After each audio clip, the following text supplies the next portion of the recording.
Selamat berjumpa kembali dengan channel BioExplore. Saya Gunadi. Channel ini membahas materi biologi SMA. Dan pada tayangan ini kita akan membahas mengenai struktur hewan.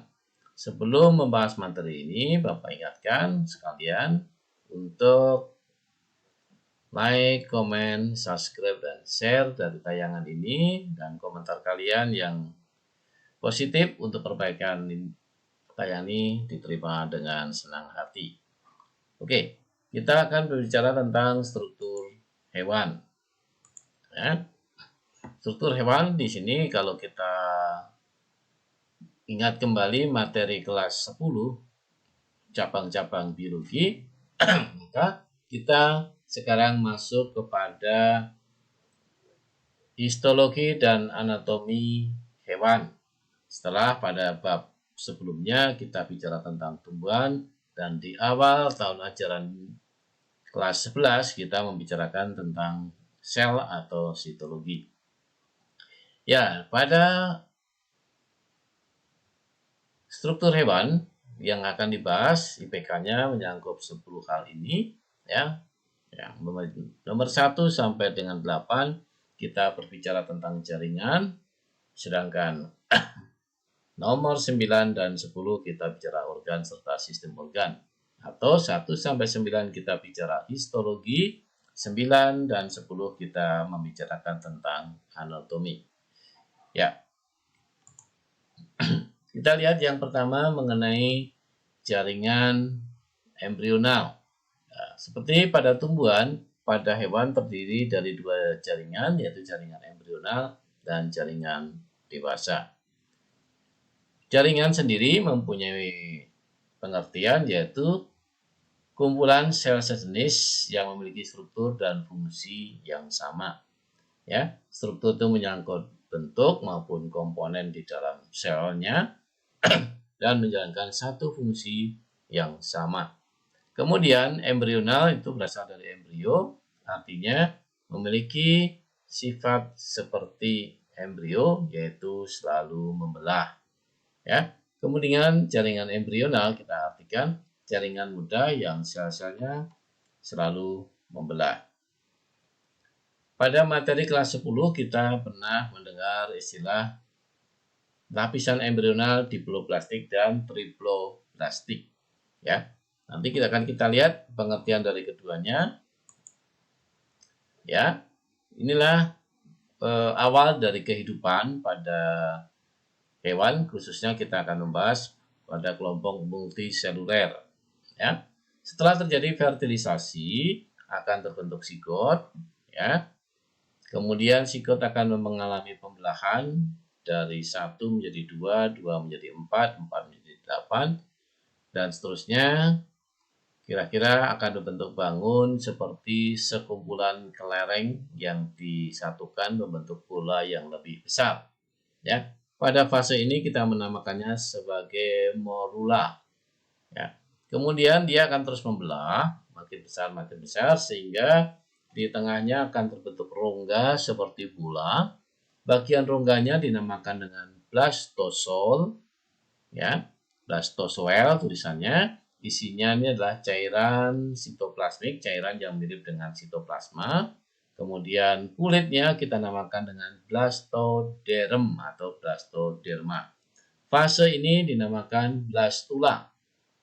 Nah, kemudian terjadi proses gastrulasi ditandai dengan adanya satu sisi dari bola blastula tadi, membrannya, ya, blastodermanya melekuk ke arah dalam.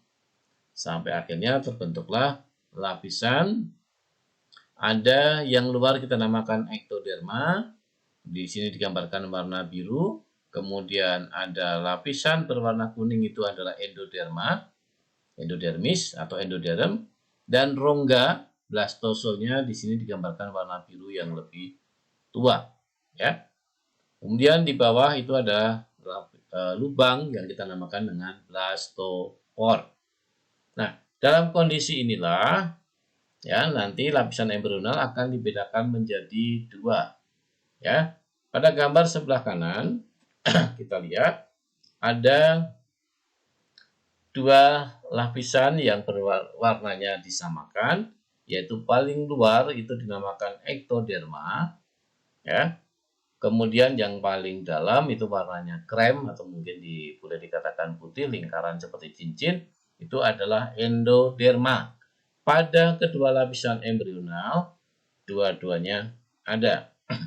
Perbedaan terjadi pada bagian yang berwarna hijau dan warna pink, ya. Nah, yang sebelah kiri itu dituliskan non-living layer, warnanya abu-abu atau hijau, ya. Ini adalah kelompok diploblastik. Sedangkan yang sebelah kanan di bagian warna pink itu dituliskan mesoderma atau mesoderm. Perbedaannya adalah pada mesoderm itu berupa lapisan sel, sedangkan pada diploblastik ini dinamakan mesoglea. Bagian ini bukanlah berupa sel, ya, hanya cairan atau material yang tidak hidup. Kemudian pada masa morula itu yang tadi dikatakan sebagai sekumpulan sel seperti kelereng membentuk bola, itu masih memiliki sifat yang kita sebut dengan totipotensi. Memiliki kemampuan total, dia bisa menjadi sel apa saja yang ada di dalam individu atau spesies tersebut. Ya, fase ini terjadi pada tahap morula. Nah, kemudian kita masuk ke jaringan dewasa. Setelah terbentuk gastrula dengan lapisan tadi, ada yang diploblastik, ada triploblastik, maka sel-sel akan mengalami proses perubahan bentuk. Ya. Nah, di sini prosesnya terdiri dari dua, yaitu diferensiasi, dari kata different, itu berbeda. Jadi bentuk selnya berbeda dari sel induk yang di sini gambarnya mirip dengan biji kedelai, relatif sama bentuknya.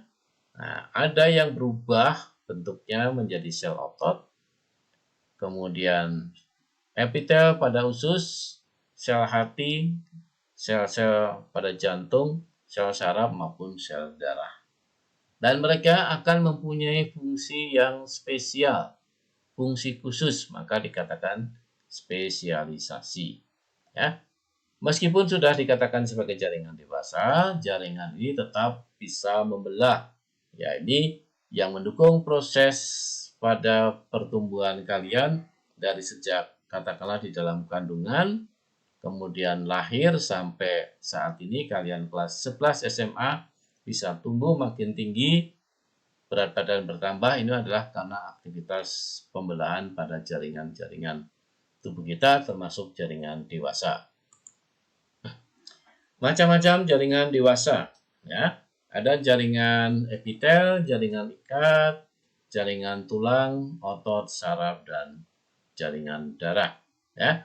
Pada pembahasan tentang struktur hewan, kita akan berbicara tentang macam-macam jaringan, gambarnya seperti apa, atau bentuk morfologinya, letaknya di mana, dan fungsinya apa. Itu kira-kira yang diminta di dalam materi ini. Kita lihat yang pertama pada tayangan ini, yaitu jaringan epitel atau jaringan epitelium. Ini mirip dengan epidermis pada tumbuhan, yaitu letaknya pada permukaan organ suatu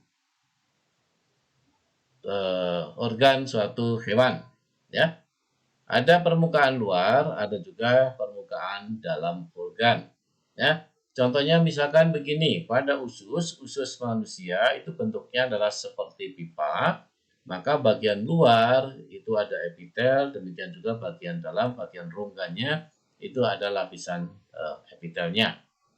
Nah, secara umum fungsi jaringan epitel itu adalah pertama sebagai proteksi atau pelindung. Ini bisa kita temukan pada permukaan kulit, kemudian berfungsi dalam proses penyerapan sari-sari makanan atau absorpsi, itu pada usus. Kemudian membantu proses ekskresi, pengeluaran sisa metabolisme senyawa kimia yang tidak diperlukan lagi dalam tubuh, misalkan pada kelenjar keringat. Kemudian membantu proses sekresi, pelepasan zat-zat yang dihasilkan maupun produksinya, misalkan enzim dan hormon yang masih diperlukan oleh tubuh makhluk hidup. Ini contohnya pada kelenjar endokrin yang menghasilkan hormon dan kelenjar eksokrin yang menghasilkan enzim.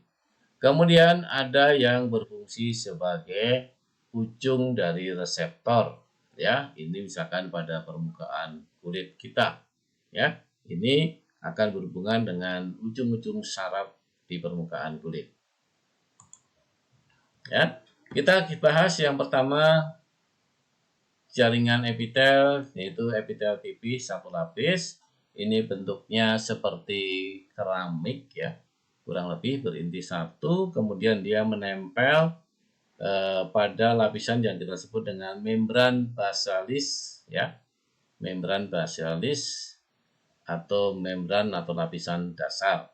Ya, ini bisa kita temukan pada alveolus, paru-paru maupun pembuluh kapiler, dan fungsinya dia adalah melakukan proses pertukaran zat atau pertukaran gas pernafasan, ya. Kemudian kepada kapiler selain pertukaran gas juga pertukaran zat, sari-sari makanan dan sisa metabolisme pada setiap sel tubuh.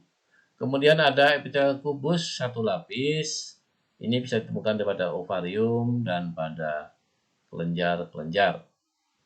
Ya. Kemudian dari gambar ini kita lihat sebelah kiri ini gambar grafis karya seniman, sedangkan sebelah kanan ini hasil dari pengamatan mikroskopis dengan pewarnaan. Di situ ada rongga atau lumen, kemudian ada bagian yang berwarna gelap, ini adalah inti selnya. Bagian yang lebih transparan di pinggir-pinggir itu adalah membran plasma dan sitoplasmanya. Kemudian ada, tadi sudah dikatakan, nukleus, ada selaput jaringan ikat, dan kemudian ada lamina basalis atau membrana basalis. Ada epitel silindris bersilia, ini salah satunya kita temukan di dalam saluran pernafasan untuk memerangkap partikel baik padat ataupun gas. Kalau gas itu berkaitan dengan fungsi indera pembau, sementara partikel padat dihalangi berkaitan dengan kesehatan organ pernapasan selanjutnya, yaitu paru-paru. Kemudian ada epitel berlapis banyak. Ini kita temukan pada permukaan kulit kita. Kalau di kepala itu kita sering mengeluh ada ketumbi, itu adalah kulit pada epitel pipih berlapis yang sudah mati. Ya, atau mungkin kita kadang-kadang setelah beraktivitas di luar, kulit kita menjadi kotor, orang bilang ada daki, itu adalah kombinasi debu, keringat, dan jaringan epitel yang mati. Kemudian ada epitel silindris satu lapis tanpa silia. Ini bisa kita temukan pada jonjot-jonjot usus halus yang berfungsi untuk penyerapan sari-sari makanan. Ya, kira-kira itu dulu untuk materi kali ini. Jadi kita sudah membahas materi jaringan embrional dan jaringan dewasa satu macam, yaitu epitel atau jaringan epitelium. Terima kasih telah menyaksikan tayangan ini. Jangan lupa kalian berikan subscribe, like, dan share, serta komentar yang positif untuk perbaikan tayangan ini. Sekian, sekali lagi terima kasih. Salam sehat, Tuhan memberkati.